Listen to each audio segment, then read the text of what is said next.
Srede noć na granica među Grcija i Turcija. Tim od avstrijski i grčki policajci koristat termalni kameri za otkrivanje na lica koji se obiduvat ilegalno da vlezat u Evropa. Takvi imamo prosek 10.000 mesečno, glavno od Severna Afrika i Južna Azija.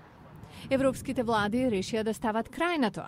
Telo, narečeno Frontex, go koordinira ispraćanjata na policajcijevo Grcija. Neki migranti plivat preko rekata Evros među Turcija i Grcija, drugi se ušte posmeli.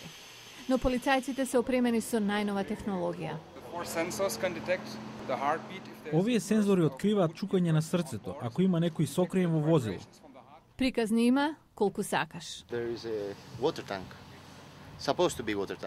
Овде би требало да има резервоар за вода, но со дупло дно е. Сомнително ни беше и го продупчивме. 6 лица беа скриени там. Фатените потоа зборуваат. Ова е полицаец од Данска.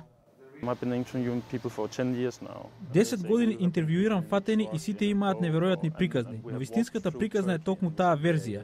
Превезувани се како стока. Некои заработуваат многу пари за тоа. Овде во Пиреа, близу Атина, Фронтекс отвори канцеларија. Раководителот на организацијата Илка Лајтинен вели дека мигранти од Мароко, Алжир, па дури од Афганистан би направиле многу нешто да влезат во Грција. Сега е можно од северноафриканска држава да долетаат во Турција, а Истанбул е место каде се лоцирани многу ефтини авиопревозници и сите летови се пребукирани. Фронтекс тврди дека резултати има, но на оние кои се решени да го ризикуваат животот да стигнат до Европа, зголеменото полициско присуство не им значи многу.